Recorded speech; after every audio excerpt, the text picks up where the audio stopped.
What up, Street Skids family? How y'all doing? I'm back with another one. So today, I'm gonna be showing you guys how to go drifting on a budget. I'm not the most paid guy, I don't have the most expenses to just throw at things. I am very blessed. I'm blessed to have a lot of good friends, a lot of good people around me, a supportive system, so on and so forth. I could go on all day about the support group that I have. But when it comes to this car stuff, I don't let it get in between other things. I don't let the car come in between what I got going on at home. I don't let the car come in between my bills, so on and so forth. And excuse my hair. I got a haircut appointment this evening. But anyway, right now, I have moved all my cars. I was gonna film it, but it's hard for me to film. I had to move all of these cars. This car was in front of the Dolly. The Dolly was in front of the E36. My wife's car was here, and then my sister's car, because I'm doing an oil change and some brakes on her car. So I just got finished with that, so good thing we're done with that. But like I said, moved all the cars. Got the 36 up there, and I noticed my front wheels were a little cockeyed. Felt weird last track day. I can't even remember when I drove. It was a couple weeks ago, but felt weird last track day. So jacked it up, check it out. Long story short, we're doing that bulk check right now. Get the car ready to go to Capitol, and I'm gonna take you guys along for the ride. I'm gonna show you my expenses, how much I spend on gas and everything. Good thing is right now is I have some used tires. I do work in a place where I can get some used tires, so that expense does get taken down a little bit. But since my driving has progressed, I do like to buy new tires, but like I said, I don't have money to just throw, so I don't have a new tire budget, just put it that way. Or someone who doesn't have access to this, go and buy Mr. Tire or an NTB or a used tire shop, and just trying to get familiar with someone and familiarize your face with the shop and stuff like that. You may be able to get tires for a cheaper price, if not even maybe for free. We'll find your buddy that works at the dealership, and you just have to just do what you can do to get tires. So, but yeah, like I said, as of right now, we got the 36 right here. I'm doing a nut bolt check on the front end. The rear end should be good. I might jack up the rear and check it out. So, see if I can get it to do it, but look at that. A little wobble, wobble, wobble, wobble. Yeah, that's not good. The Heim joint on my angle kit likes to get loose right there. So a fix for that, tighten up that. Yeah, that's loose right there. Yeah, that's loose. See that? That's loose. And that's why you run that bolt checks. Hit those bad boys. 17, pop the wheel off, check it out.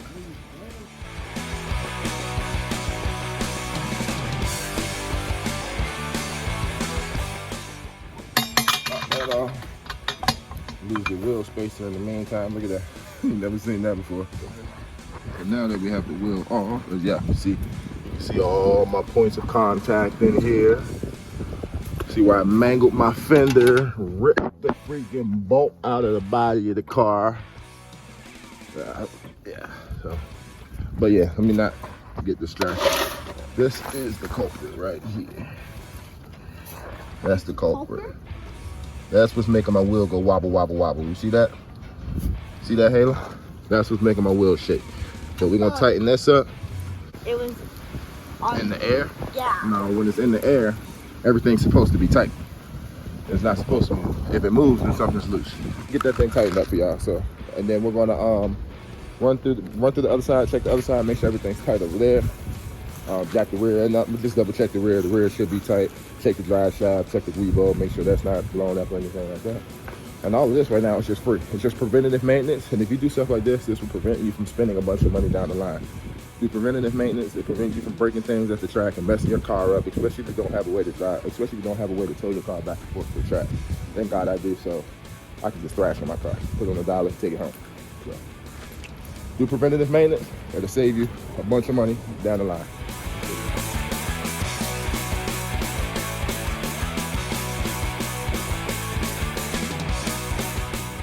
All right, y'all, we all loaded up. Got the 36 loaded up, locked down. I'm at the gas station right now. Just put 20 in the truck, and I'm gonna put another 20 in the car. So right now, we are at 40 bucks for the day. So let's pull up and put some gas in the car right quick.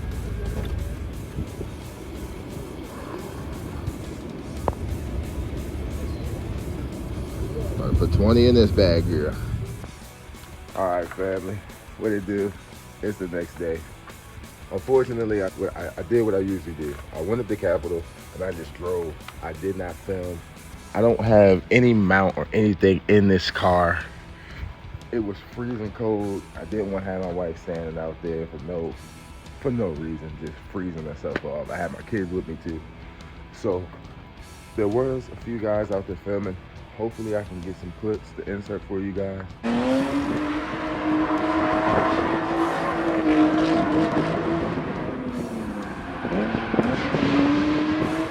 But for the main point of this video was to show you guys how to go drifting on a budget. So let me give you guys the breakdown. So like I said, you saw me put 20 bucks of gas in my truck, then I put 20 bucks in the car. Oh yeah, and also, by the way, I made it to my appointment. I'm looking a little bit better. Yeah. But put the car over to the other pump, put 20 in that, and then we hit the road. So that had me at 40 bucks right there. And then we stopped and got food, I had the girls and stuff, so that was another 40 bucks, so that put me around 80. And then we got to Capitol. It was 20 to drive that day because it was cheaper for drivers that day. And then it was 20 for spectators. So that put me at $1.20 right there because I had my wife. My kids are underage, so they were free. So that put me on 120 bucks. For, I think I drove for about 3 hours and there was nobody there. I'm talking about straight laps, like back to back to back. I was running straight laps. Like I was trying some things and I also hurt my car a little bit. Yeah, kind of mad at myself about that. I put a nice little dent in my quarter panel, but let me give you guys a little rundown. Let me let you guys see what I did to it. Not bad, but I definitely put a beating on it yesterday. All the dirt. Bumpers flew off again. And here's the pain. Get ready for the pain, because this hurts. I might need this right here. Not that bad, but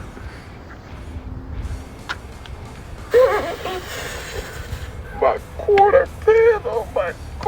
panel. No, not my quarter. Not my quarter.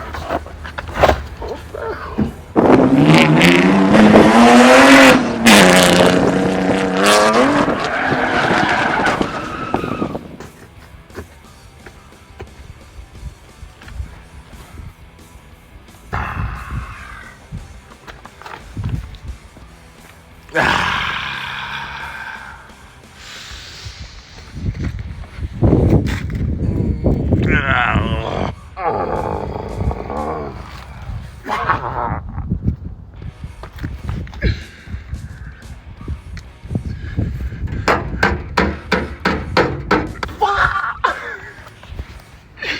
Hey, yo.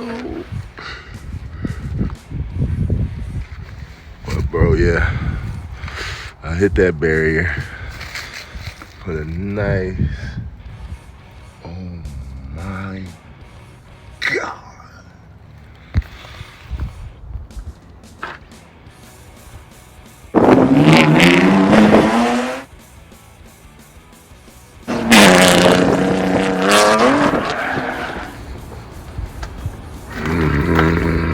I'm going to bed. I'm supposed to be on my way to work. I'm going to bed.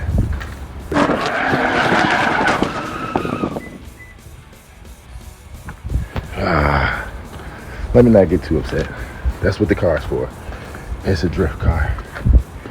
But I'm definitely putting the beating on my baby. She's gonna need a refresh here soon. But yeah. So, like I said, hopefully I get some clips for you guys. Definitely, I should get some clips to insert for you guys.